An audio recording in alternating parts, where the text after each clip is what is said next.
Hi guys, it's Lacey with Landscaper's Pride. I'm here with you today to share a secret ingredient. Did you know behind me there's more than a dozen hands out there making the bag products that you get at the store happen?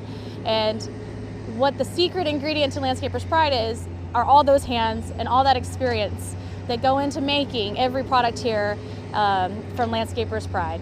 We have 26 different products, and these guys here know exactly what to do whenever the weather is extremely hot, when there's been a downpour and the material is alive and it's shifting.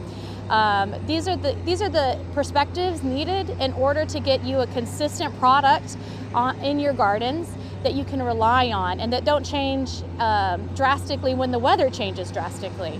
These things get to you as expected, and it doesn't happen without the people that are behind me and all throughout every process here at Landscaper's Pride.